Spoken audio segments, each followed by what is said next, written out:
തിരുവൈരാണിക്കുളത്ത് ശ്രീ പാർവതീദേവിയുടെ തിരുനട തുറന്നു. പട്ടുടയാട ചാർത്തി സർവാഭരണ വിഭൂഷിതയായ ദേവീദർശനത്തിൽ ഭക്തരുടെ മനവും മിഴിയും നിറഞ്ഞൊഴുകി. ഇനി ദേവീദർശനത്തിന്റെ 12 അപൂർവ നാളുകളാണ്.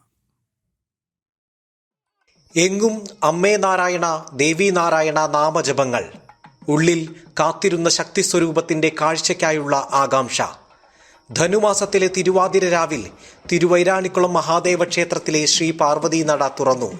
വർണ്ണാഭമായ തിരുവാഭരണ ഘോഷയാത്രയോടെയാണ് നടതുറപ്പ് ആഘോഷങ്ങൾക്ക് തുടക്കമായത്. വൈകിട്ട് പുരാതനമായ അകവൂർ മന ക്ഷേത്രത്തിലെ കെടാവിളക്കിൽ നിന്നും പകർത്തിയ ദീപവും ദേവിക്ക് ചാർത്താനുള്ള തിരുവാഭരണങ്ങളും അകവൂർ മനയിലെ കാരണവരിൽ നിന്ന് ക്ഷേത്രം ഭാരവാഹികൾ സ്വീകരിച്ചു. തുടർന്ന് രഥത്തിൽ സ്ഥാപിച്ച തിരുവാഭരണങ്ങളും ദീപവും വാദ്യമേളങ്ങളുടെയും പൂത്താലങ്ങളുടെയും വർണ്ണക്കാവടിയുടെയും അകമ്പടിയോടെ ക്ഷേത്രത്തിലേക്ക്.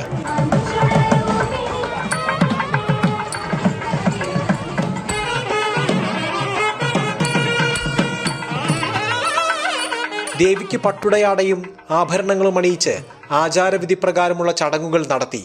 ശ്രീ പാർവതി ദേവിയുടെ പ്രിയതോഴിയായ പുഷ്പിണിയുടെ അനുവാദത്തോടെ ദേവിയുടെ തിരുനട തുറന്നു. കാത്തുനിന്ന കണ്ണുകളിൽ നിർവൃതിയുടെ അലകടൽ. ദേവിയെ കാണാൻ പോകുമ്പോൾ മനസ്സിലെപ്പോഴും സന്തോഷം മാത്രമേ ഉള്ളൂ. കാരണം ഞങ്ങൾ ഇവിടെ അടുത്തുള്ള ആൾക്കാർ തന്നെയാണ്. പക്ഷെ എല്ലാ ദിവസവും തിരുവൈരാണിക്കുളത്ത് വരുമെങ്കിൽ സൺഡേസ് മിക്കപ്പോഴും വരാറുണ്ട്. ആ നടയുടെ ഭാഗത്ത് എത്തുമ്പോൾ തന്നെ നമുക്കൊരു ഹാപ്പിനെസ് ആണ്. ഇപ്പൊ ഈ ദിവസത്തിനായിട്ട് ഇവിടെ എല്ലാവരും വെയിറ്റ് ചെയ്യുമായിരുന്നു. അപ്പൊ ദേവിനെ കാണുമ്പോൾ അത്രയും സന്തോഷം. വർഷത്തിലൊരിക്കൽ മാത്രം 12 ദിവസം ഭക്തർക്ക് ദർശനം അനുവദിക്കുന്ന ഈ അപൂർവ ചടങ്ങിനാണ് തുടക്കമായത്.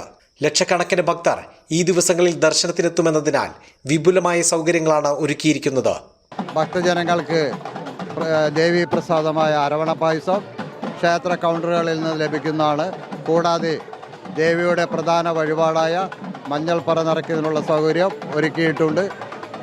മഹാദേവൻ്റെ പ്രധാന വഴിപാടായ എള്ളുപറ നിറയ്ക്കുന്നതിനുള്ള സൗകര്യം ക്ഷേത്രനടയിൽ ഒരുക്കിയിട്ടുണ്ട്. ഭക്തജനങ്ങൾക്ക് സൗകര്യപൂർവ്വം ദർശനം നടത്തുന്നതിന് 2 ക്യൂ ഗ്രൗണ്ടുകൾ ഒരുക്കിയിട്ടുണ്ട്. വെർച്വൽ ക്യൂ സംവിധാനവും ജനറൽ ക്യൂ സംവിധാനവുമാണ് ഒരുക്കിയിട്ടുള്ളത്. 2 മണി മുതൽ രാത്രി 9 മണി വരെയുമാണ് ദർശന സമയം.